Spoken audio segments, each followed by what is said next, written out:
here's what people will say. They'll say, we need more background checks because mental illness is rampant throughout the country.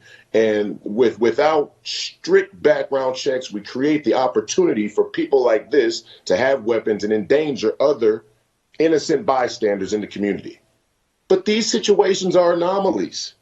And what they'll do is they'll use this as a way to expand the definition of mental illness with regards to what constitutes you not being able to own a weapon. They said that Donald Trump was mentally ill. They'll say that you're mentally ill for believing that the January 6 people are being mistreated. They'll say that I'm mentally ill for believing that climate change has become somewhat of a scam in the geopolitics. So my point is that we are engaged in an information war with the establishment, and we have to be very careful how we perceive the things that are going on and how we shape them in the things that we discuss going forward. I brought up Charles Barkley, right? I know your friend, but that video of Barkley declaring his love for the LGBT community, particularly he said if you're gay or transgender, that's his version of rolling over and showing his belly, right? Because again, in this instance, Sam Brinton is the dominant dog, and people like Barkley, all of ESPN, there's not a single guy at ESPN that would actually stand up and say, look, man, all of us have been in sports our entire life. There's no way that males should be playing in female sports. This network and every other network needs to cut this crap out and get back to reality. None of those guys, I don't care how fast their 40 time, how much they bench, or how high they're vertical, none of those men, not Ryan Clark, not Randy Moss, not Stephen A. Smith, not Mike Wilbon, not a single one of them would utter those words, because they know that what would await them when they get back to their desk is a pink slip. Desus and Mero, again, if they were white, would have been canceled halfway into, certainly after their season 1, because that thing went into the toilet immediately. Immediately. It was clear this show was no good. But again, these guys, black people aren't judged by standards of excellence, of, hey, can you, or they're not given these opportunities. The people that could actually reach an audience and do what the Cosby Show did, do what the Fresh Prince did, do what the Martin Lawrence Show did, do what Oprah did. They're not given these opportunities anymore. Clowns like Desus and Mero that portray black people in a negative light and will sit on air and say the N-word over and over and over again, pretend to be high or be high while doing the show. That's who gets the opportunity, because the people sitting in the room, that's what they think about black people. FDR, the Great Depression, you began to see more and more black people trying to be a part of the Democrat Party, but Democrats were so doggone racist, they kept kicking them out.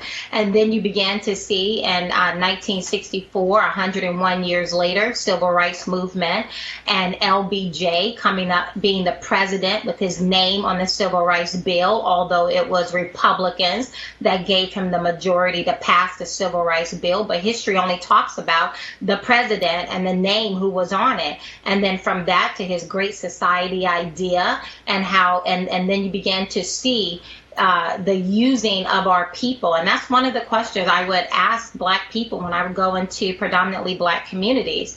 I think it's a legitimate question. We know what Democrats get when they get our vote. They get the White House. They can't get the White House without securing 92 to 95% of our vote. But what exactly have we gotten for that loyalty? We know what they get, but what do we get? Athletes get invited to speak to young kids because they're great athletes. And the professional athletes, they're great athletes and they've made a lot of money. Put them in front of kids. It's like putting Snickers bars in front of kids. It's like Halloween. It's candy. None of it tastes good. But none of it is edifying. None of it does you any good. And so I get why Ryan Clark thinks he's smart and thinks he's got this responsibility as a journalist to talk about race, but he doesn't know what he's talking about. None of his thinking is sound. And maybe by the time he gets to Barkley's age, it will be, but who knows, by then it'll be too late, or he'll be so committed to his idiocy that he'll never evolve.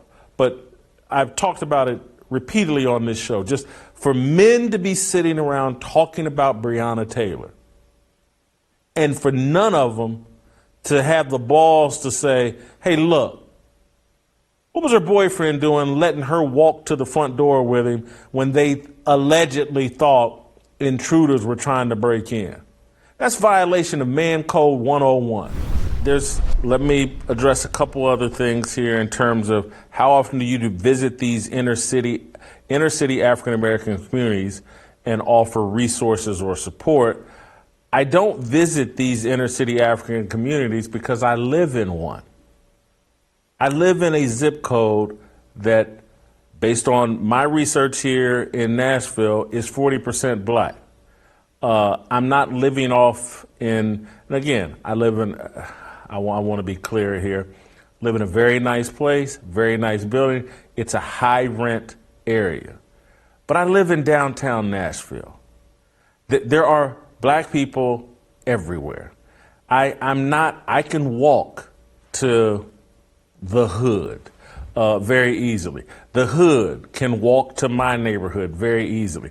The problems that are associated with the hood, visit my street. I've talked about that. So I don't have to visit anywhere. I live there. I walked around like this all the time. It's a big open secret. Like, man, Whitlock is struggling with gluttony.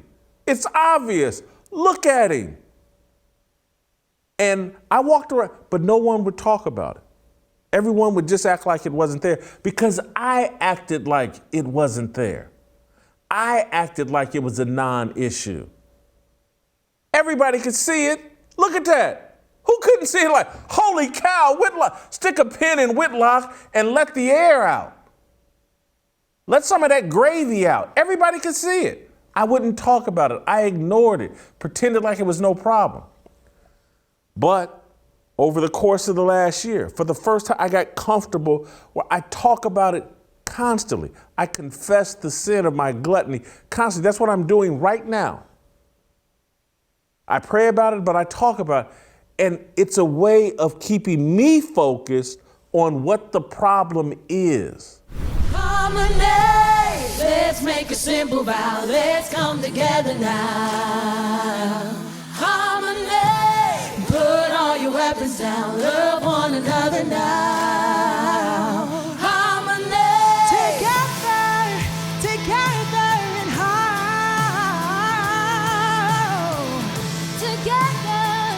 Together, ooh, yeah.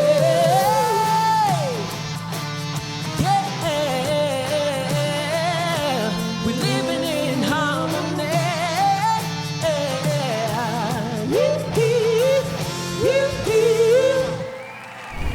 Somebody tells you you can't. You work harder, you drive harder, you study harder, but you're going to prove that they're wrong. And to me, it was just an exciting environment to grow up in. And my goal was simply, Jason, I will not stand by and let the leftists put down my community and my parents' community and generations before me who paid the price, that commanded respect of anybody around them. And now they're trying to steal our history so we don't believe that with some kind of went from slavery to the 60s and between then and the 60s that we were hapless, hopeless, and that is not who we were. That's not the American way, and I refuse to stay quiet as they continue to demean our race. I grew up listening to Richard Pryor. I grew up fantasizing about being Richard Pryor or Eddie Murphy. There's a part of my sense of humor that's very crude, and I try not to show it as much, particularly here on this show. I try to represent the Christian part of me, but as I've told all of you all repeatedly on this show, my grandmother, Mama Lovey Kennedy, had an enormous impact on me and my worldview. That's the Christian side of me, which I'm embracing and running towards as fast as I can. But there's the other side of me that's a reflection of my father and the Masterpiece Lounge. And again, it's why Donald Trump doesn't offend me, because I grew up at the Masterpiece Lounge around working class black men factory workers, black women factory workers, and we talked and they talked no different than Donald Trump. And I'm never going to demonize those people because I love them.